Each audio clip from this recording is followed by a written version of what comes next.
चलिए तो हम लोग कुछ पढ़ें उससे पहले कुछ बातें आपको बताते हैं। ठीक है, तो फिर शुरू करेंगे किसी एक यूनिट पे। इसको देखिए, क्या होता है पीएमटी, प्री मेडिकल टेस्ट। ठीक है, तो अगर आप किसी मेडिकल कॉलेज में जाना चाह रहे हो तो आपको एक जो प्रवेश परीक्षा है वो आपको पास करनी है। तो अपने देश में प्री मेडिकल टेस्ट की शुरुआत दो फॉर्म में हुई थी।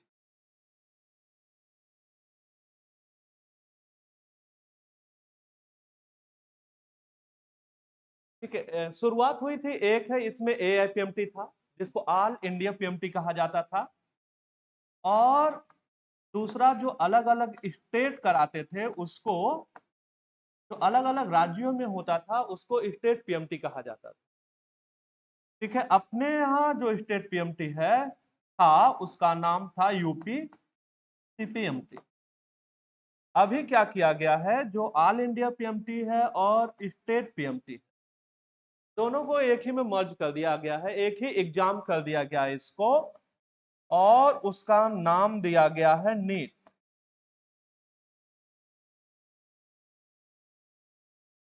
है ना, तो हम लोग नीट के लिए ही प्रिपेयर करने जा रहे हैं। क्या मतलब होता है नीट का? चलिए, अब नीट में भी दो, एक है अंडर ग्रेजुएट के लिए और दूसरा है पोस्ट ग्रेजुएट के लिए। तो जाहिर सी बात है, हम लोग जो अपना प्रिपरेशन स्टार्ट करने जा रहे हैं वो करने जा रहे हैं नीट यूजी के लिए। ओके, मैं चाहता हूं कि आप नीट का पूरा नाम बताइए। क्या पूरा नाम है नीट का?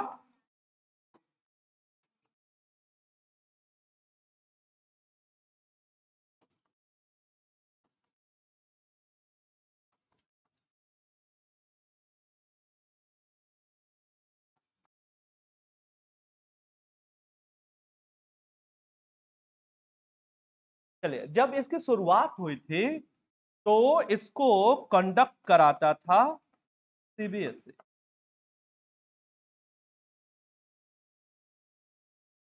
ठीक है, सीबीएसई इसको कंडक्ट कराता था नीट को, लेकिन सीबीएसई जो है वो अपने बोर्ड एग्जाम भी कराता है, 10th का 12th का।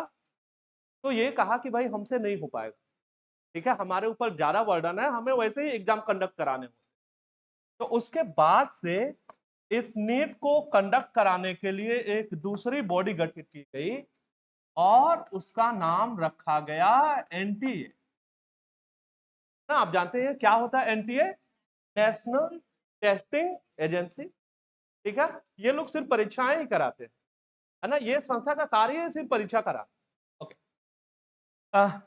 सीबीएसई क्या होता है, पूरा नाम क्या है सीबीएसई का? Central board of secondary education. NTA का पूरा नाम क्या है? नेशनल टेस्टिंग एजेंसी नाम है।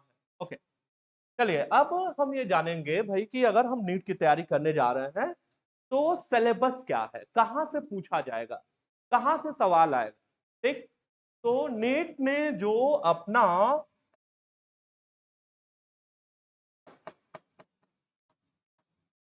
सिलेबस सेलेक्ट किया है वो किया है एनसीईआरटी। तो पूरा का पूरा जो पेपर आता है, नीट का पूरा जो पेपर है वो किससे आता है? वो एनसीईआरटी से आने वाला।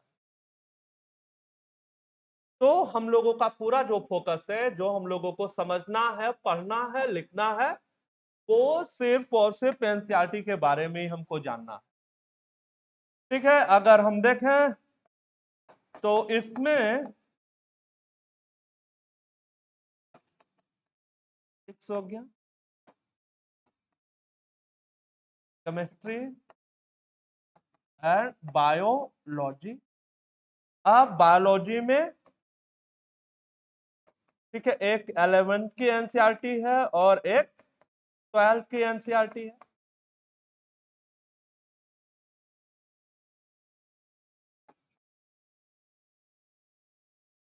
ठीक है, तो हमारा पूरा का पूरा जो फोकस है इन दोनों एनसीईआरटी पे। तो पढ़ने के लिए इन दोनों बुक्स के अलावा आपके पास कुछ भी नहीं होना चाहिए। है ना, और कोई भी बुक नहीं होनी चाहिए। आपको सिर्फ और सिर्फ क्या पढ़ना है, जो 11 के एनसीईआरटी है जिसको हम लोग एनसीईआरटी फर्स्ट भी बोलते हैं, और जो 12 की है जिसको एनसीईआरटी सेकेंड हम बोलते हैं, बस सिर्फ वही बुक हमारे पास होनी चाहिए और कोई भी बुक हमारे पास नहीं होनी चाहिए। इसके अलावा रीड करने के लिए हमारे पास कोई भी बुक नहीं होनी चाहिए। ठीक। अच्छा, अब जब हम इससे पढ़ लेंगे, कोई भी टॉपिक इससे पढ़ लेंगे, तो हमें हमारा जो एग्जाम पैटर्न है वो मल्टीपल चॉइस है। ठीक है, एक सवाल लिखा रहता है, उसके नीचे ऑप्शन लिखे रहते हैं, उन्हीं में से हमें आंसर करना होता है। तो हमें प्रैक्टिस भी उसी हिसाब से करना है, हमें एमसीक्यू की ही प्रैक्टिस भी करनी है, क्योंकि उसी पैटर्न पे एग्जाम होने वाला है।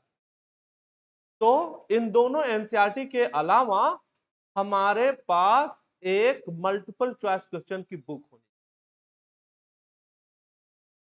ठीक है, तो ये जो एमसीक्यू वाली बुक है वो मैं आपको प्रोवाइड करूंगा खुद। तो बस इसके अलावा आपके पास कोई किताब नहीं होनी चाहिए बायोलॉजी में।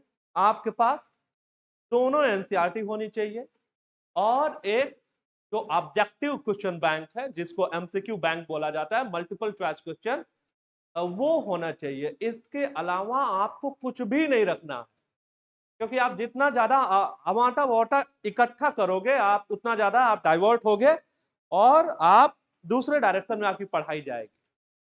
तो एकदम क्लियर बात, सबसे पहली बात जो मैं आज आपसे करने जा रहा हूं, ये करने जा रहा हूं कि आपके पास क्या होना चाहिए, क्या रखना है आपको। आपको बायोलॉजी में, बायो में दोनों एनसीईआरटी रखनी है, और इसके अलावा अगर आपने कोई एमसीक्यू बुक पहले से लगा रखी है तो अच्छी बात है ना, नहीं लगा रखी है तो आप ये जो एमसीक्यू बुक जिसके बारे में बात करने वाला हूं आपको वो रखनी है, आप उसी से करोगे। तो बस इन 3 बुक्स के अलावा आपके पास बायोलॉजी में और कोई भी संसाधन नहीं होना चाहिए। जितना ज्यादा आप रखोगे उतना ज्यादा आप कंफ्यूज, एकदम क्लियर। आप जानिए कि लगभग लगभग 100% सवाल जो है इन्हीं दोनों बुक से फ्रेम होते हैं।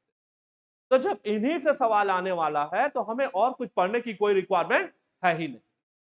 एकदम सारे सवाल जो हैं सब इसी से आते हैं। अभी हम लोग पढ़ेंगे आगे, आप देखेंगे भी, प्रीवियस ईयर क्वेश्चन भी आप मिलाओगे, तो सब के सब आते हैं इसी। तो आपको सिर्फ दोनों एनसीईआरटी पे फोकस करना है, इसी पे कमांड करना है, इसी को याद करना है, इसके अलावा आपको कुछ नहीं चाहिए। तो बस ये समझ लीजिए, इन दोनों बुक को ही आपको पढ़ना है और बस आपको क्वेश्चन लगाना है। ठीक है, क्या नाम होता है एनसीईआरटी का पूरा? आपने पढ़ा है ना एनसीईआरटी, बताइए क्या नाम है पूरा?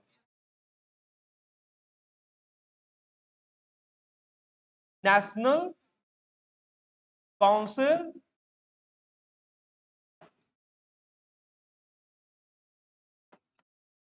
Educational research and training. ठीक है, तो देखिए ये सारी बातें हमने बस इसलिए बताई हैं कि आप एकदम क्लियर हो जाइए कि आपको क्या पढ़ना है। तो आपको ये पढ़ना, ये सारी बातें बताने का हमारा सिर्फ एक पर्पज था कि आप जानिए आप क्या पढ़ने जा रहे हो। एकदम क्लियर हो जाइए, इन्हीं दोनों एनसीईआरटी से सवाल फ्रेम होने हैं, इसके अलावा और कहीं से भी सवाल नहीं आता है। और जो भी टॉपिक रिड्यूस हो गए हैं, जो हट गए हैं एनसीईआरटी से, उससे सवाल नहीं आते, नहीं आया है। इस बार पहली बार हटा था तो उससे सवाल आया ही नहीं। तो बस एकदम क्लियर हो जाइए, सबसे पहली बात यही बताना था और यही बताया कि आपको दोनों एनसीईआरटी के अलावा और कुछ नहीं रखना है। बाकी एक सवाल करने के लिए एमसीक्यू टाइप का एक बुक चाहिए आपको। ठीक, चलिए अब इसमें हम बायोलॉजी शुरुआत करने जा रहे हैं, हमको बायोलॉजी पढ़ना है। तो सबसे पहले बायोलॉजी पढ़ने से पहले सबसे पहले हमें जानना पड़ेगा कोशिका के बारे में। तो यहाँ पे दोनों एनसीईआरटी अगर हम मिला दें तो कुल मिला करके 10 यूनिट है।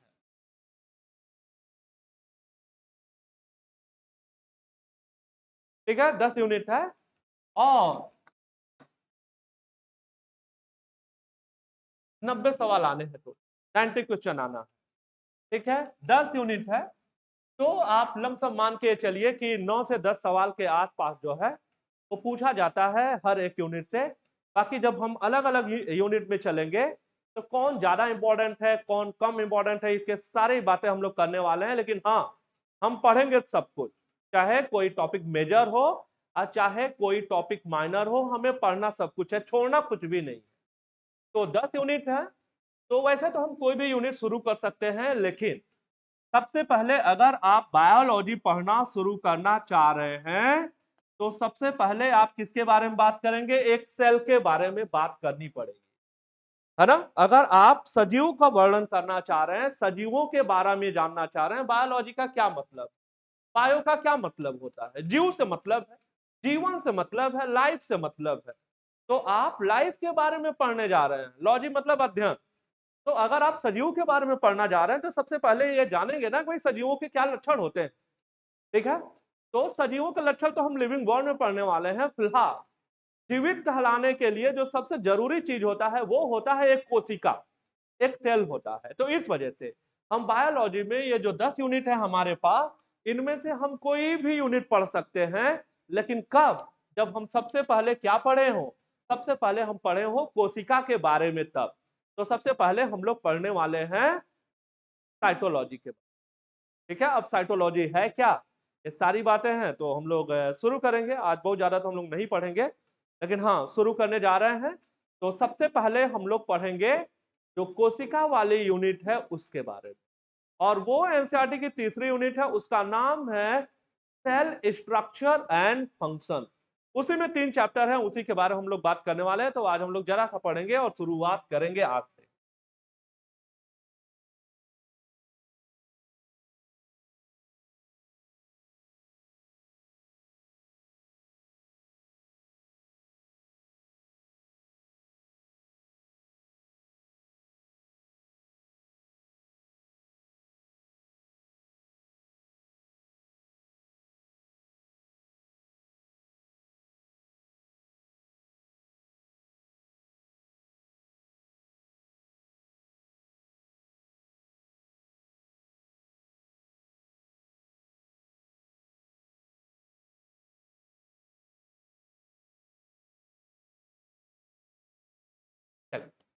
अब कैसे हम लोग पढ़ेंगे और कैसे हम समझेंगे किसी भी टॉपिक को, उसके बारे में बात करें और फिर हम लोग शुरू भी करेंगे। तो देखिए, 2 तरीके हैं। जैसे कोई भी टॉपिक हम जब शुरू करेंगे, जैसे मान लीजिए कि यहाँ पे ये तीसरी यूनिट है एनसीईआरटी का जिसका नाम है सेल स्ट्रक्चर और फंक्शन, ठीक है। सेल का स्ट्रक्चर और उसका फंक्शन पढ़ना ही बायोलॉजी की एक शाखा, बायोलॉजी की एक ब्रांच बोली जाती है, कहा जाता है साइटोलॉजी। तो खुद देख लीजिए क्या लिखा हुआ है, कोशिका, है ना, उसका स्ट्रक्चर और उसका कार्य, ठीक है ना। तो जो तीसरी यूनिट है एनसीईआरटी की वो साइटोलॉजी, सेल के बारे में वर्णन किया गया है इस यूनिट। तो यही हमें यहीं से शुरू करना है, हमें कोशिका से ही शुरू करना है। अब मैं ये कहने जा रहा हूं कि हम लोग कैसे पढ़ने वाले हैं। जैसे मान लीजिए कि सबसे पहले यहाँ पे एक जीवन परिचय आ रहा है, एक बायोग्राफी आ रही है, एक जीवन परिचय है, ये हमें पढ़ना है। यहाँ इनमें से कोई सा भी टॉपिक है, क्योंकि हमें कोई लाइन तो छोड़नी नहीं है, एक लाइन एनसीईआरटी की इंपॉर्टेंट है। तो सबसे सवाल फ्रेम होते हैं, है ना। जब आप क्लास टेस्ट दोगे तो ये बात पता भी लगेगी कि इसके एक एक लाइन इंपॉर्टेंट है और कहीं से भी जब सवाल जो है फ्रेम होता है, ठीक। अच्छा, अब कैसे हम लोग पढ़ने वाले हैं ये आपको बताते हैं। जैसे मान लीजिए ये पूरा जीवन परिचय यहाँ पे इतना लिखा हुआ, तो सबसे पहले मैं क्या करूंगा, इनके जो इंपॉर्टेंट पॉइंट्स हैं इनमें, जैसे ये पूरा का पूरा कितनी लाइनें लिखी हुई हैं, इनमें से मैं क्या करूंगा, जो सबसे महत्वपूर्ण बातें हैं, जो सबसे इंपॉर्टेंट है, जहां से सवाल हमेशा पूछा जाता रहता है, वो उन पॉइंट्स को मैं किनारे निकाल दूंगा यहाँ, और उनको आपको इसी पेज पे जो है कहीं किनारे नोट करना है। जैसे देखिए यहाँ जगह है, वैसे ही जैसे इस पेज पे जो इंपॉर्टेंट बातें हैं वो आप यहाँ पे नोट, ठीक। यहाँ आइए, जैसे यहाँ पे कुछ नोट करना है तो आप यहाँ किनारे नोट कर सकते हैं, ठीक है। इसके अलावा जैसे मान लो किसी पेज पे जगह कम बच रही है तो आप जो स्टिकी पेज आते हैं, रंग बिरंगे आते हैं, आप उसको लगा सकते हैं। तो कुछ लोग तो ऐसा करते हैं, कुछ लोग क्या करते हैं, प्रॉपर नोट्स लेके चलते हैं। तो जो बातें मैं यहाँ पे आस-पास लिखने की बात कर रहा हूँ, तो वो नोट्स बनाते हैं। वो अपने नोट्स में, नोटबुक में उसको लिखते हैं। उससे फायदा क्या होगा? उससे फायदा होगा दोहराने में। जैसे मान लीजिए अभी तो हम सब पढ़ते जा रहे हैं, काफ़ी समय है हमारे पास, है ना? बहुत डिटेल में पढ़ते हुए सब जा रहे हैं। लेकिन सबसे आखिरी में सबसे मेन बात क्या होती है सिलेक्शन के लिए? वो होता है दोहराना। दोहराना सबसे ज़्यादा ज़रूरी है। तो दोहराने के लिए मैटर क्या होना चाहिए? दोहराने के लिए मैटर तो बहुत कम होना चाहिए। दोहराने के लिए मैटर तो कम होना चाहिए। ओके? तो अब कम मैटर कैसे होगा? कम मैटर तब होगा जब हम इस बड़े मैटर में से जो इंपॉर्टेंट पॉइंट है उसको क्या करें? उनको अलग आइसोलेट कर लें, उनको अलग से लिख लें। है ना? तो कैसे हम किसी चीज़ को याद करेंगे, ये हम लोग शुरू करने जा रहे हैं और इसी से आपको पता लगेगा कि मैं पूरा टॉपिक कैसे कवर करूँ। ठीक है? तो इसमें सबसे पहले यहाँ पे एक जीवन परिचय हम लोग पढ़ने जा रहे हैं। तो सबसे पहले ये देखिए, ये है एनसीईआरटी की तीसरी यूनिट। अब हम लोग शुरू करेंगे इसको, ठीक है? तो सबसे पहला ये देखिए, आज ज़्यादा नहीं हम लोग पढ़ने वाले हैं, बायोग्राफी हम लोग पढ़ने वाले हैं और जिनके पास बुक नहीं रहेगी, अगली बार आप ज़रूर लेके आएँगे। दोनों एनसीईआरटी आपके पास होनी चाहिए बस। ओके, तो सबसे पहले हम ये जानना चाह रहे हैं, भाई कोशिका के स्ट्रक्चर और फंक्शन के बारे में बायोलॉजी के जिस ब्रांच में पढ़ा जाता है, बायोलॉजी के जिस ब्रांच में अध्ययन किया जाता है, उसी ब्रांच को क्या कहा जाता है? साइटोलॉजी। कोशिका का अध्ययन क्या कहलाता है? साइटोलॉजी कहलाता है। तो एनसीईआरटी की जो तीसरी यूनिट है वो क्या है? वो है साइटोलॉजी। क्या मतलब? तो मतलब ये कि सेल का स्ट्रक्चर बताइए और उसके कार्य के बारे में बात करिए। इसी को क्या बोला जाता है? साइटोलॉजी कहा जाता है। ऐसे डबल डॉट लगाइए यहाँ पे और आगे लिखिए साइटोलॉजी। तो साइटोलॉजी का मतलब है सेल के स्ट्रक्चर और फंक्शन के बारे में बात करना। ठीक, ओके, अब शुरू कर लेते हैं और इसी से पता लगेगा कि मैं किसी टॉपिक को कैसे कवर करने वाला हूं। चलिए, यहाँ पे हर एक यूनिट के पहले 10 यूनिट है, हर एक यूनिट के पहले एक साइंटिस्ट का वर्णन होगा, उनके जीवन परिचय, उनके जीवन की कहानी लिखी होगी। तो ये स्किप नहीं करना है, हमें इसको क्या करना है? हमें पढ़ना है, स्किप नहीं करना है। ये नहीं कि हटा दिया, छोड़ दिया इसको। यहां से भी सवाल आते हैं, आप याद रखिएगा। तो जीवन परिचय से भी सवाल पूछा जाता है, आता है। तो कुछ भी हमें नहीं छोड़ना है, ठीक है? क्योंकि 90 क्वेश्चन जो है बायोलॉजी से आने हैं। तो एक बायोलॉजी के स्टूडेंट की बायोलॉजी में तो कमांड जरूर होनी चाहिए। अगर फिजिक्स केमिस्ट्री में थोड़ा बहुत कमजोर भी है, 2-3 सवाल अगर दाएं-बाएं हो जा रहे हैं, गलत हो जा रहा है, तो उसको कहां से कंपनसेट करेगा बायोलॉजी का स्टूडेंट? बायो से ही कर पाएगा। तो इसमें कुछ नहीं छोड़ना है, इसमें तो आपको 100% आना चाहिए, पूरा का पूरा। तो अभी हम लोग देखेंगे और हम लोगों ने शुरू कर लिया है एनसीईआरटी की तीसरी यूनिट और उसका नाम है सेल स्ट्रक्चर एंड फंक्शन। तो सबसे पहले हम लोगों ने जाना कि भाई साइटोलॉजी क्या होता है। तो बायोलॉजी की ब्रांच जहां कोशिका के स्ट्रक्चर के बारे में बात होती है और उसके कार्यों के बारे में बात होती है, उसे बोला जाता है साइटोलॉजी। तो अब इसमें कितने चैप्टर हैं वो मैं आपको बताऊं और आगे हम लोग शुरू करें। तो सबसे पहले आएगा, हर एक यूनिट में ऐसा होगा कि सबसे पहले एक जीवन परिचय आता है।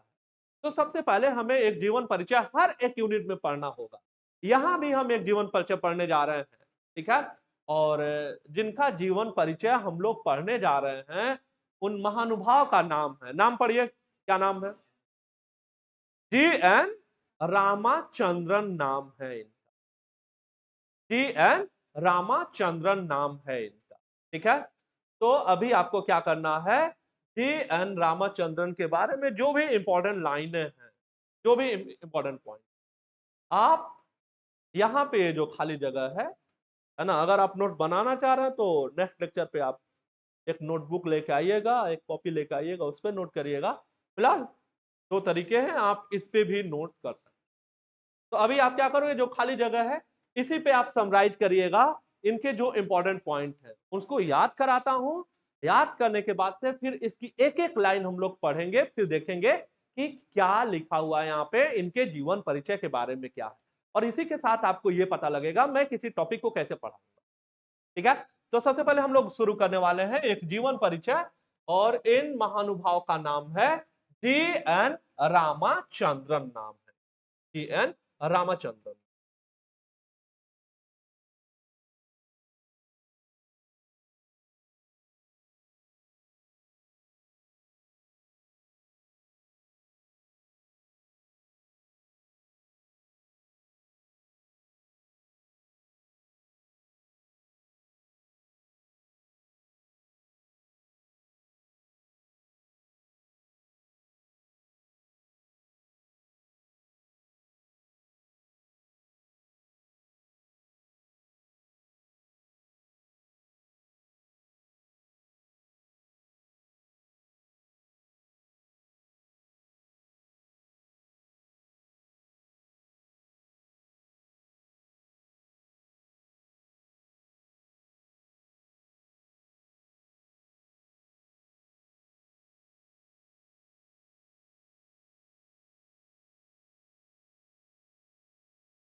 जल्दी से समराइज करिए उसी वाले पेज पे। तो फिर इसको हम लोग याद करते हैं और आपको भी याद कराते हैं क्या कह रहा है।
मैं इसको रीड कर दे रहा हूं, अगर आप कुछ नहीं पढ़ पाए हो इसमें तो देख लो।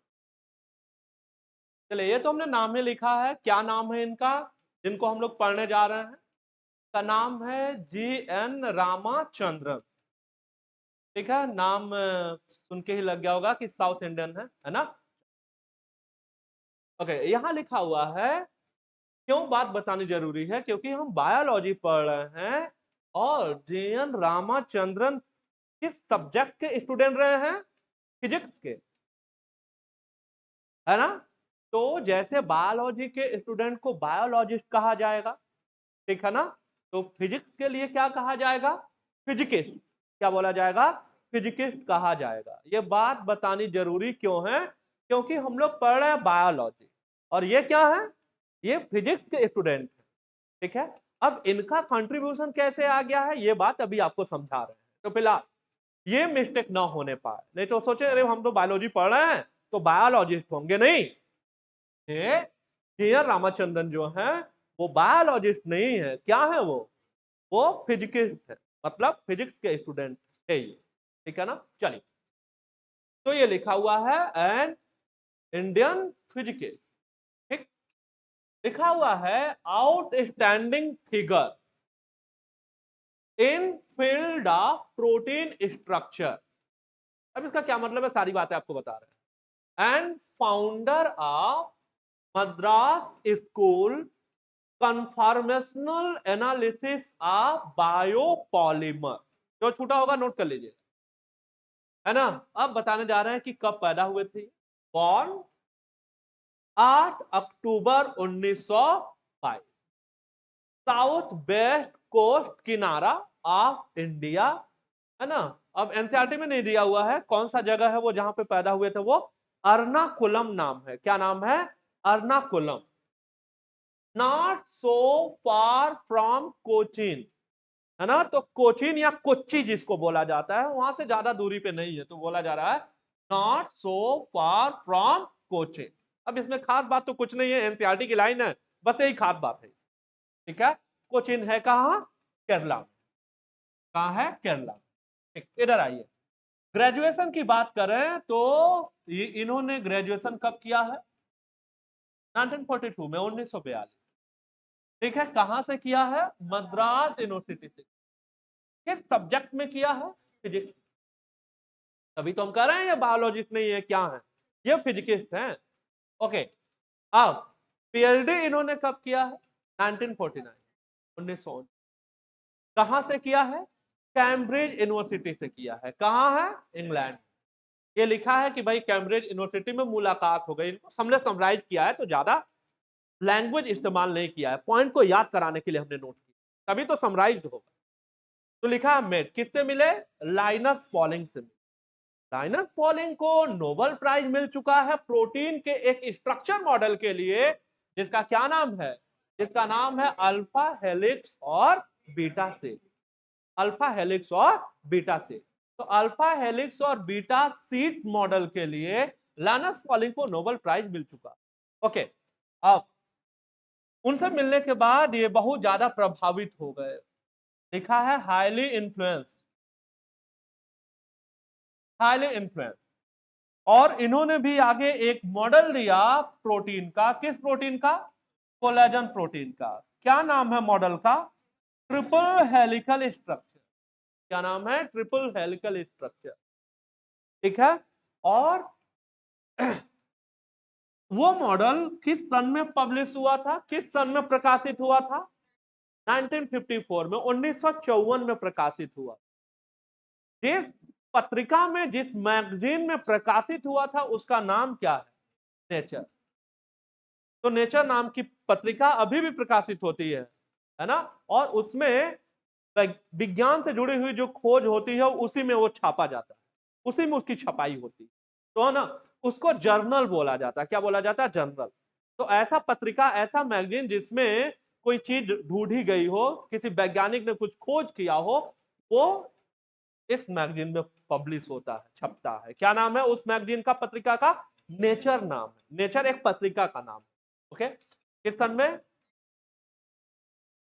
और आपने पढ़ ही लिया होगा, है ना। पास अवे, गुजर गए, जीवन लीला समाप्त हो गई कब, 7 अप्रैल, किस सन में। चलिए, तो ये बायोग्राफी है, इनकी जीवन परिचय के बारे में इतनी बातें हमको जरूर याद होनी। अभी तो हम पढ़ेंगे सब, ये बातें आपको याद करनी। चलिए, कुछ छूटा नहीं ना, कंप्लीट कर लिए हो, लिख लिए हो। अब हम पढ़ें इसको, चलिए। अब एक एक पॉइंट को याद कराते हैं जल्दी से, और जब हम याद कर लेंगे तो फिर एनसीईआरटी को रीड करेंगे एक एक लाइन। देखिए, तो सबसे पहले हमने यही लिखा हुआ है, जी.एन. रामाचंद्रन, ठीक है। नाम एक बार इनका पूरा सुन लीजिए, है ना, याद नहीं होगा तभी कोई बात नहीं है। बस सुना होना चाहिए, ठीक है। चलिए देखिए क्या लिखा है। लिखा है गोपाला समुद्रम। क्या नाम है? जी फॉर गोपाला समुद्रम नाम है। गोपाला समुद्रम नारायणा अय्यर, ठीक है। तो जीएन का क्या मतलब हुआ? जीएन का मतलब हुआ गोपाला या गोपाल, समुद्रम नारायणा अय्यर, और आगे तो लिखा ही है रामाचंद्रन। तो क्या नाम है जीएन रामाचंद्रन का पूरा नाम? गोपाल या गोपाला समुद्रम नारायणा अय्यर रामाचंद्रन। नहीं याद हुआ तभी कोई बात नहीं है, आपको सुना होना चाहिए, ठीक है। चलिए, हाँ, ये बायोलॉजिस्ट है कि फिजिकिस्ट है? फिजिकिस्ट। चलिए, सबसे पहली लाइन है, ये एनसीईआरटी की पहली line, outstanding figure. Outstanding figure कहने का मतलब होता है जाना माना नाम, जाना पहचाना नाम है, ठीक है। तो भारत देश में जीएन रामाचंद्रन एक जाना पहचाना नाम है। वो भी कब? जब किसके बारे में बात हो? प्रोटीन के स्ट्रक्चर के बारे में बात हो, तो एक जाना पहचाना नाम है, आउटस्टैंडिंग फिगर है जीएन रामाचंद्रन। अगर बात हो किसकी? प्रोटीन के स्ट्रक्चर के बारे में, तो outstanding figure in field of protein structure. तो अगर आप प्रोटीन के स्ट्रक्चर मॉडल के बारे में बात करोगे तो भारत देश में एक जाना पहचाना नाम है, और वो जाना पहचाना नाम कौन सा है? जीएन रामाचंद्रन का, ठीक है। तो इसमें 3 चैप्टर हैं इस यूनिट में, सेल स्ट्रक्चर और फंक्शन में। एक तो है सेल, कोशिका, है ना, द यूनिट ऑफ लाइफ, कोशिका जीवन की इकाई, है ना। एक चैप्टर है यहाँ पे सेल साइकिल, सेल डिवीजन, एक है बायोमॉलिक्यूल। तो इन्हीं तीनों में से एक ऐसा वैज्ञानिक ढूंढ रहे थे जो भारत देश का हो। तो जब बायोमॉलिक्यूल में प्रोटीन आएगा तो प्रोटीन के मॉडल पे, प्रोटीन के स्ट्रक्चर के लिए हमें एक भारतीय वैज्ञानिक मिल गया है। इसी वजह से उन भारतीय वैज्ञानिक को, उनको हम पढ़ रहे हैं, और उनका क्या नाम है? जीएन रामाचंद्रन। तो पहली बात क्या, भारत देश में प्रोटीन के स्ट्रक्चर के बारे में अगर बात हो तो एक नाम सबसे ऊपर आएगा, और वो नाम क्या है? जीएन रामाचंद्रन, ठीक है। चलिए, तो पहला सवाल आपको ये याद कराया, पहला सवाल याद कराया कि भाई ये बायोलॉजिस्ट नहीं है, ये बायोलॉजिस्ट नहीं है, ये है क्या? ये है फिजिकिस्ट। क्या है? ये है फिजिकिस्ट,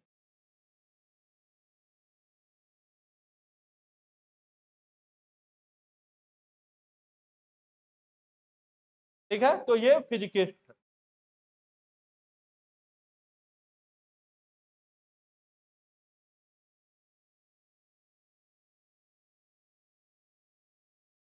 तो जो भी क्वेश्चन है उसको मैं हाईलाइट कर दे रहा हूं, उसको आप जरूर याद रखिए। चलिए अगला सवाल, हम कहें कि जी एन रामाचंद्रन कब पैदा हुए थे, तो क्या बताओगे? 8 अक्टूबर 1922। ये अगला सवाल जो हमें याद करना है, Q for question, important question को क्यू से मार्क कर, क्यू फॉर क्वेश्चन, ठीक है। चलिए, ओके, इधर आइए। तो 8 अक्टूबर 1922 कहा? South west coast of India, है ना। तो किस छोर पे? कहा? साउथ वेस्ट कोस्ट पे, भारत देश के किस जगह पे? क्या नाम? अर्नाकुलम। एनसीईआरटी में नहीं दिया, ठीक है, बस आप सुन लीजिए एक बार। तो अर्नाकुलम जो कोचीन से ज्यादा दूरी पे नहीं है। तो केरला में एक शहर है, कोचीन, नाम आपने सुना ही होगा, कोचीन या कोच्चि भी बोला जाता है। तो वहां से ज्यादा दूरी पे नहीं है। तो यहाँ पे कौन सी बात आपको याद कराई? ये बात आपको याद कराई, क्या? कि जी एन रामाचंद्रन कब पैदा हुए थे? 8 अक्टूबर 1922। पहला सवाल, ये बायोलॉजिस्ट नहीं है, ये फिजिकिस्ट है। दूसरी बात, ये कब पैदा हुए हैं? 8 अक्टूबर 1922 को, ठीक है। अगली बात, इन्होंने अपना ग्रेजुएशन किस सन में किया है? 1942 में, 1942 में। कहां से किया है? मद्रास यूनिवर्सिटी से किया है। किस सब्जेक्ट में किया है? फिजिक्स में, ठीक। अगली बात, अगला सवाल, इन्होंने पीएचडी कब कंप्लीट की है? पीएचडी शोध कार्य, है ना, रिसर्च, कब किया है? 1949। और इन्होंने पीएचडी कहां से रिसीव किया है, कहां से प्राप्त किया है, यह डिग्री शोध कार्य कहां किया इन्होंने? कैम्ब्रिज यूनिवर्सिटी, नाम सुना होगा, है ना, कहां है? इंग्लैंड में। ठीक है, तो 1949 में इन्होंने पीएचडी रिसीव किया, पीएचडी किया। कहां से किया? Cambridge university. कहां है ये? इंग्लैंड में। कहां है? इंग्लैंड में। मेरी बात ध्यान से सुनिएगा। तो पहला डेटा आपको याद कराया, पहला डेटा क्या बताया आपको? 8 अक्टूबर 1922। दूसरा क्या बताया? 1942। फिर क्या कहा? 1949, 1949। ठीक है, ये है मद्रास यूनिवर्सिटी, सब्जेक्ट क्या है? फिजिक्स। अच्छा, पीएचडी कहां से रिसीव किया है? कैम्ब्रिज यूनिवर्सिटी से। कहां है? मेरी बात ध्यान से सुनिएगा। जब ये कैम्ब्रिज गए हुए थे पढ़ाई करने के लिए, कौन सी पढ़ाई कर रहे थे वहां पे? रिसर्च कर रहे थे, पीएचडी कर रहे थे। ठीक है, और हाँ, ये एक स्कॉलरशिप पे गए थे पढ़ने, है ना, ये किसी नेता के बच्चे नहीं थे कि खूब पैसा था और चले गए। ठीक है, अभी हम लोग बात करेंगे, इनके पिताजी जो थे वो मैथमेटिक्स के टीचर थे। ठीक, अभी वो बायोग्राफी हम पूरी पढ़ेंगे। ये हमने क्या किया, जो इंपॉर्टेंट पॉइंट है वो अलग किया, है ना। तो ये क्या थे? ये अच्छे स्कॉलर थे, इस वजह से इनको स्कॉलरशिप मिली हुई थी, जिसकी वजह से वो कैम्ब्रिज गए हुए। मेरी बात ध्यान से सुनिए, जब वो कैम्ब्रिज गए हुए थे, जब वो इंग्लैंड गए थे, तो वहां पे इस यूनिवर्सिटी में, क्या नाम है उसका? कैम्ब्रिज।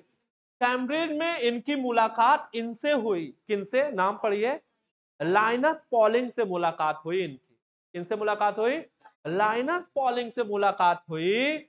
और लाइनस पॉलिंग क्यों इतने मशहूर हैं भाई? ऐसी कौन सी बात है कि लाइनस पॉलिंग से मुलाकात हो गई? कोई तो खास बात रही होगी, तभी तो लाइनस पॉलिंग का नाम ले रहे हैं। हाँ, खास बात यह है, लाइनस पॉलिंग, लाइनस पॉलिंग को क्या मिल चुका है? नोबेल प्राइज मिल चुका था पहले से ही। जब ये गए थे तो उससे पहले ही लाइनस पॉलिंग को नोबेल प्राइज मिल चुका है प्रोटीन के एक स्ट्रक्चर मॉडल के लिए। और प्रोटीन का वो स्ट्रक्चर मॉडल क्या नाम होता है उसका? Alpha helix and beta sheet. भूलिएगा नहीं, बहुत इंपॉर्टेंट है। तो लाइनस पॉलिंग को नोबेल प्राइज क्यों मिला हुआ है? प्रोटीन के किस मॉडल के लिए? Alpha helix beta sheet. Seat मतलब जैसे पेपर का सीट। मॉडल के बारे में बात करेंगे जब बायोमॉलिक्यूल पढ़ेंगे तब। और जब बायोमॉलिक्यूल पढ़ेंगे तो एक बायोलॉजिस्ट के लिए प्रोटीन के 4 स्ट्रक्चर होते हैं, primary, secondary, tertiary and quaternary. तो तब मैं आपको बताऊंगा कि ये प्रोटीन का कौन सा मॉडल है? Secondary model. तो लाइनस पॉलिंग को नोबेल प्राइज क्यों मिला हुआ बताइए? प्रोटीन के किस मॉडल के लिए? Alpha helix and beta sheet. Alpha helix and beta sheet, याद रहेगा, अल्फा बीटा, अल्फा में हेलिक्स और बीटा में सीट। ये हेलिक्स है भाई, स्प्रिंग के जैसा मॉडल, हेलिकल। हेलिकल शेप आप जानते होंगे। ओके, चलो मेरी बात ध्यान से सुनो। लाइनस पॉलिंग से मिलने के बाद, लाइनस पॉलिंग से मिलने के बाद टी.एन. रामाचंद्रन इतना ज्यादा उत्साहित हो गए, इतना अच्छा लगा उनसे मिलके इनको, कि इन्होंने मन बना लिया, इन्होंने ठान लिया कि जैसे लाइनस पॉलिंग ने प्रोटीन के स्ट्रक्चर के मॉडल को प्रस्तुत किया है, मैं भी दुनिया के सामने प्रोटीन के स्ट्रक्चर का मॉडल कुछ ना कुछ जरूर रखूंगा। और आगे चल के इन्होंने किस प्रोटीन का? कोलेजन प्रोटीन का, भूलिएगा नहीं। कोलेजन प्रोटीन का एक मॉडल, एक स्ट्रक्चर मॉडल दुनिया के समक्ष प्रस्तुत किया। और उस मॉडल का नाम भूलना मना है, देखिए क्या लिखा हुआ है, क्या नाम है? Triple helical structure. तो यह है ट्रिपल हेलिकल मॉडल है ये। तो ट्रिपल हेलिकल मॉडल इन्होंने दुनिया के समक्ष प्रस्तुत किया, और किस प्रोटीन का? Collagen protein. तो याद रखिएगा, कौन सा प्रोटीन? Collagen protein. कौन सा मॉडल? Triple helical. ठीक है, चलिए याद रखिएगा। और ये मॉडल किस मैगजीन में छपा था? नेचर नाम के मैगजीन में छपा था। कब छपा था? 1954 में छपा था। ये बात इतनी हमें याद रखनी।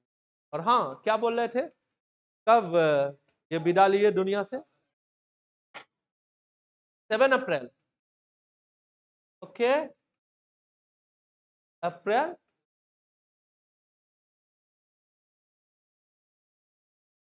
78। तो इतना आपको याद रखना है।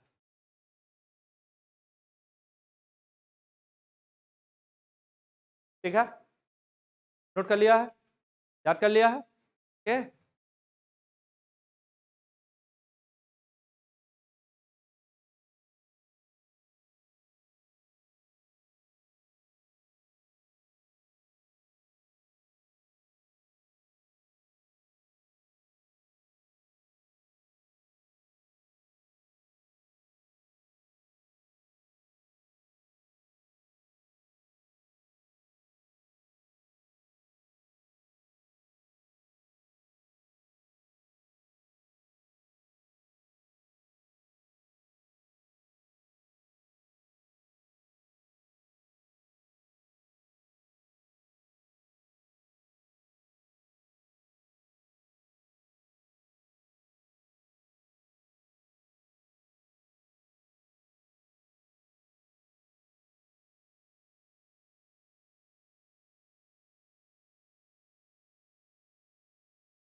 चलिए देखते हैं आपको कितना याद हुआ है। तो सबसे पहले ये देखिए, डी एन रामचंद्रन कब पैदा हुए थे? रिक्त स्थानों की पूर्ति करनी है, देखेंगे आपको कितना याद हुआ। चलिए बताइए कब पैदा हुए थे? 8 अक्टूबर 1822। 1922। ठीक है, बिल्कुल सही, आपने पहला सही किया। ठीक है, 8 अक्टूबर, बिल्कुल सही। ग्रेजुएशन किस सन में किया है? 1942 में। कहां से किया है? बिल्कुल सही, मद्रास यूनिवर्सिटी। किस सब्जेक्ट में किया है? ओके, पीएचडी कब रिसीव किया है? 1949, बिल्कुल करेक्ट। कहां से? सही, कैम्ब्रिज। कहां है? चलिए ये बताइए, लाइनस पॉलिंग इतने मशहूर क्यों है? हाँ, नोबेल प्राइज इनको मिला हुआ है, किस मॉडल के लिए? याद कर लीजिए, अल्फा हेलिक्स होता है और बीटा के आगे क्या लिखा हुआ है? सी। अल्फा हेलिक्स एंड बीटा सी। ठीक बात है। चलिए इधर आइए। चलिए अब बाकी कहानी आपको मालूम ही है। तो जीएन रामचंद्रन किस प्रोटीन का मॉडल प्रस्तुत किए हैं? कौन सा? बिल्कुल सही, कोलेजन। है ना, एनिमल वर्ल्ड में, जीवों की दुनिया में, जानवरों की दुनिया में मोस्ट एबंडेंट प्रोटीन कौन सा है? यही कोलेजन होता है। आगे पढ़ने वाले बायोमॉलिक्यूल। ओके, मॉडल का नाम बताइए। ट्रिपल, बिल्कुल सही, triple helical model. Triple helical, है ना। चलिए किस मैगजीन में छपाई हुई थी उसकी? नेचर में छपा था, पब्लिश हुआ था। किस सन में? 1954 में। 1954, है ना। कब जीवन लीला समाप्त हो गई? 7 अप्रैल 2000। चलिए, इस बायोग्राफी में इतनी बातें आपको याद रखनी। क्या ये बातें आपको याद, कुछ छूटा नहीं ना? कंप्लीट कर लिया हो? चलो, अच्छी बात।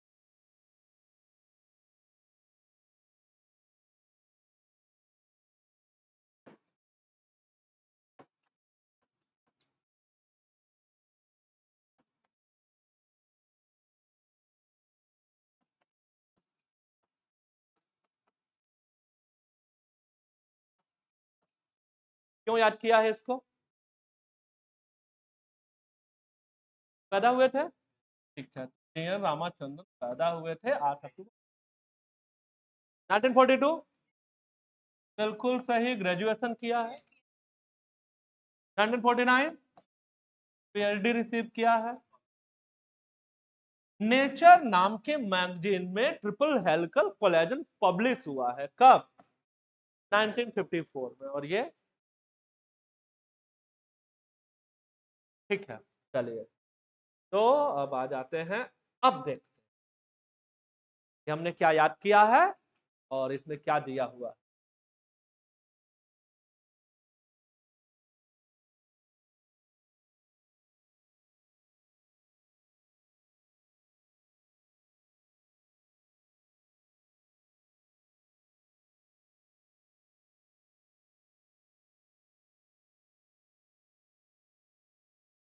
ओके चलिए तो अब हम लोग देखें कि क्या दिया हुआ है एनसीईआरटी में और हमने क्या पढ़ा।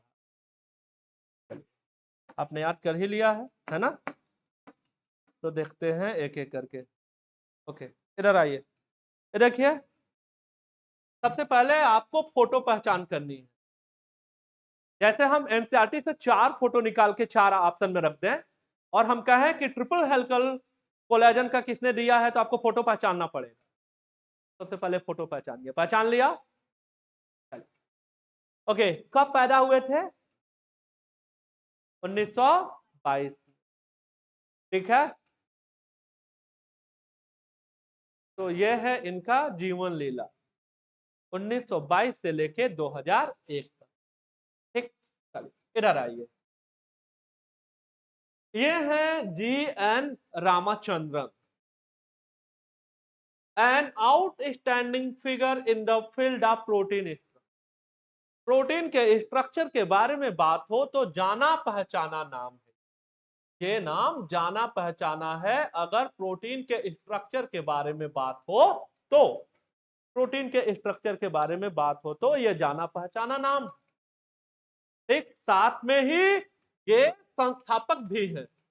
किसकी संस्थापना की है ये देखिए जरा, मद्रास स्कूल, हमने नोट किया था पहली लाइन में, Madras school conformational analysis of biopolymer. तो कहें फाउंडर कौन है? Madras school conformational analysis of biopolymer का आंसर क्या है? जी.एन. रामाचंद्रन। ओके, तो फाउंडर थे किसके? Madras school conformational analysis of biopolymer. ठीक, चलिए अगली बात, इनकी जो खोज है, इनकी जो डिस्कवरी है, कौन सा मॉडल अभी याद कराया? Triple helical structure of collagen. Collagen का जो ट्रिपल हेलिकल मॉडल है वो किस मैगजीन में पब्लिश हुआ? नेचर नाम के मैगजीन में पब्लिश हुआ। कब पब्लिश हुआ? 1954 में। ठीक है, अभी तो याद कराया 1954 में। और इनकी जो एनालिसिस रही है, जो भी सोच समझ पाए हैं प्रोटीन के स्ट्रक्चर के बारे में, उन्होंने उस पूरे समझ को, प्रोटीन के स्ट्रक्चर को दुनिया के सामने रामाचंद्रन प्लॉट के नाम से समझाया। तो रामाचंद्रन प्लॉट है क्या? प्लॉट मतलब कि कोई कॉन्फ़िगरेशन, कोई डायग्राम आप बना रहे हो तो उसे प्लॉट बोला जाए। क्योंकि प्रोटीन के स्ट्रक्चर के, ये जो प्रोटीन का ये जो स्ट्रक्चर है, ये रामाचंद्रन के द्वारा बनाया गया है, इस वजह से क्या नाम है? रामाचंद्रन प्लॉट। तो इन्होंने रामाचंद्रन प्लॉट की सहायता से जो प्रोटीन के स्ट्रक्चर का जो मॉडल इन्होंने प्रस्तुत किया है, उसी की वजह से स्ट्रक्चरल बायोलॉजी में ये काफी मशहूर हो गए। स्ट्रक्चरल बायोलॉजी क्या होता है? बायोलॉजी की वो ब्रांच जहां पे बायोमॉलिक्यूल्स के 3D स्ट्रक्चर के बारे में बात होती है। दोबारा सुनिए, हमने क्या कहा? बायोलॉजी की वो ब्रांच जहां बायोमॉलिक्यूल, बायोमॉलिक्यूल चैप्टर आप आगे पढ़ने वाले हो, जहां बायोमॉलिक्यूल्स के 3 डायमेंशनल स्ट्रक्चर के बारे में बात होती है, उसको स्ट्रक्चरल बायोलॉजी कहा जाता है। तो जब इन्होंने रामाचंद्रन प्लॉट की सहायता से प्रोटीन मॉलिक्यूल का कॉन्फ़िगरेशन बताया, तो ये और मशहूर हो गए इस दुनिया में, स्ट्रक्चरल बायोलॉजी की दुनिया। ठीक है, चलिए आगे आइए। ही वॉज बॉर्न ऑन, कब पैदा हुए थे? 8 अक्टूबर 1922। एक छोटे से कस्बे में जन्म हुआ था जो कोचीन से ज्यादा दूरी पे नहीं होगा और साउथ वेस्ट किनारे पे होगा भारत के। यही तो याद कराया है, 8 अक्टूबर 1922, not so far from Cochin, है ना, छोटे से कस्बे में। उनके फादर प्रोफेसर थे, देखो किसके, मैथमेटिक्स के। ठीक है, वही अर्नाकुलम में, लोकल कॉलेज मतलब उसी जगह, है ना। इसी वजह से एक गहरा प्रभाव पड़ा है रामाचंद्रन का, जो इंटरेस्ट रहा है वो किसमें, मैथमेटिक्स। तभी तो फिजिकिस्ट है वो, फिजिक्स भी मैथमेटिक्स की लैंग्वेज, है ना। आगे after completing his school year Ramachandran graduated, बता भाई कब ग्रेजुएशन किया है? 1942 में, है ना। वो भी सिर्फ पास नहीं हुए, देखिए क्या है, टॉप रैंकिंग। ठीक है, कहां से, कहां से? मद्रास यूनिवर्सिटी से, किस सब्जेक्ट में? फिजिक्स। नोट किया? आगे आइए। इन्होंने पीएचडी कहां से रिसीव की है? कैम्ब्रिज यूनिवर्सिटी से। किस सन में? 1949 में। कब? 1949 में। चलिए ध्यान से सुनिए। जब ये कैम्ब्रिज गए थे तो रामाचंद्रन की मुलाकात किनसे हुई? लाइनस पॉलिंग से हुई और उनसे बहुत ज्यादा प्रभावित हो गए। ठीक है, और इतना ज्यादा प्रभावित हो गए, और किससे प्रभावित हो गए? क्योंकि वो जानते थे कि इनको, लाइनस पॉलिन को क्या मिल चुका है? नोबेल प्राइज मिल चुका है। किस मॉडल के लिए? देखो भाई इधर, इसको हाईलाइट करिए, कौन सा model? Alpha helix and beta sheet. Alpha helix and beta sheet. Alpha helix and beta sheet. Okay, और इसी वजह से इनका पूरा ध्यान केंद्रित हो पाया, या इन्होंने भी मन बना लिया कि मैं भी प्रोटीन के स्ट्रक्चर के बारे में ही बात करूंगा। और आगे चल के इन्होंने, देखिए किस प्रोटीन का मॉडल, कोलेजन का। कौन सा मॉडल? अभी तो पढ़ के आ रहे हैं, ट्रिपल हेलिकल। और 78 ईयर में इनका देहावसान। ठीक है, तो एक काम तो आपने क्या किया है, इसको अलग से जो इंपॉर्टेंट पॉइंट है वो सबने नोट ही कर लिया होगा। ठीक है, अगला काम आप ये करेंगे कि जो भी पॉइंट आपने किनारे नोट किए हैं उन सभी पॉइंट को इस पे आप हाईलाइट करो। इसके लिए आप मार्कर 2-3 कलर के रख लीजिए, जिससे क्या हो कि पेजेस जो है लगे कि हाँ आपने पढ़ा है ना, खाली नहीं है पूरा, आपने पढ़ा है, उसको हाईलाइट करिए। जैसे देखिए कि यहाँ पे हम इसको हाईलाइट कर सकते हैं, सारे पॉइंट जो भी हमने नोट करा है। जैसे ये देखिए, कौन सा मॉडल था? ट्रिपल हेलिकल ऑफ कोलेजन, ये हाईलाइट करेंगे हम। ओके, मैगजीन का नाम हाईलाइट करेंगे, है ना, और क्या हाईलाइट करेंगे? 1950। ठीक है, चलिए इधर आइए, आगे क्या बात करने वाले हैं, ये देखिए 8 अक्टूबर 1922 को हाईलाइट करने वाले हैं। ठीक है, आगे आइए, अगला क्या, ग्रेजुएशन हाईलाइट करने वाले हैं, किस सन में?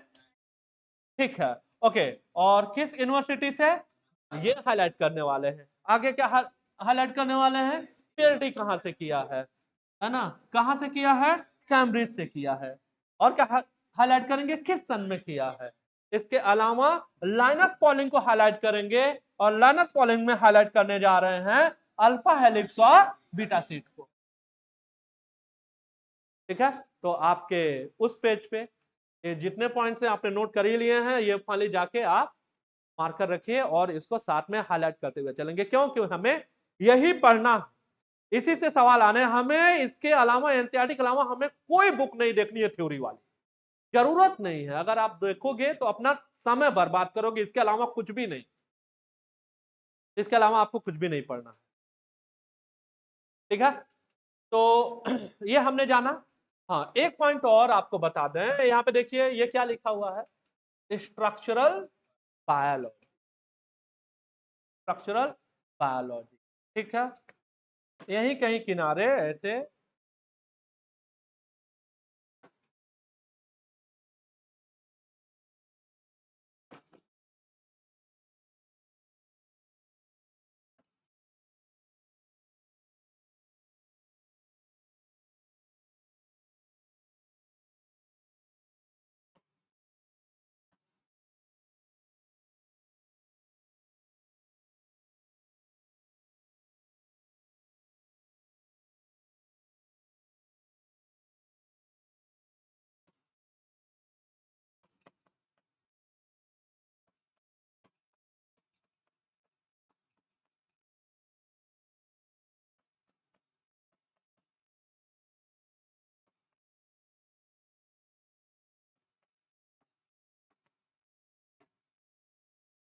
तो क्या होता है स्ट्रक्चरल बायोलॉजी? देखिए क्या लिखा है, ब्रांच ऑफ बायोलॉजी, बायोलॉजी की ब्रांच जिसमें बायोमॉलिक्यूल का क्या पढ़ा जाता है,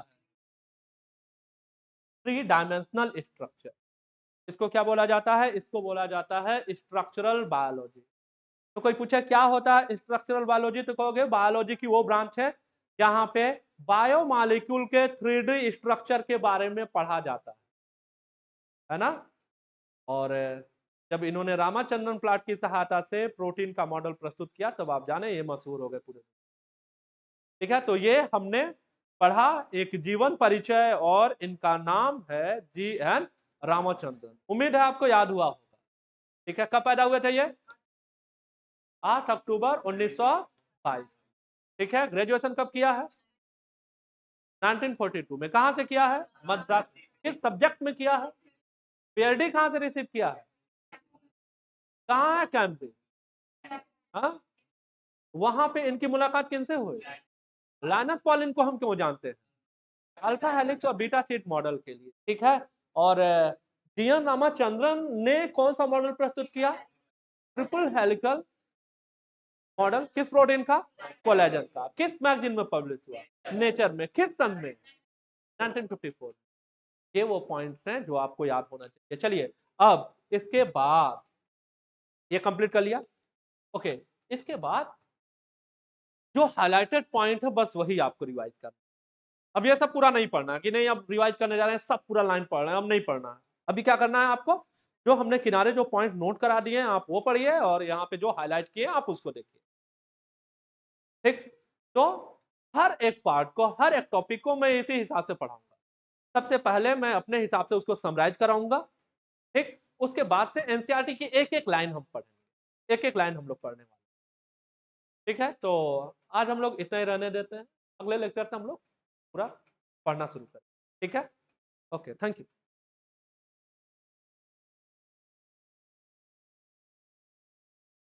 हाँ, क्लास की टाइमिंग 7:30 से ही रहेगी है। आज मैं जानबूझ के लेता है।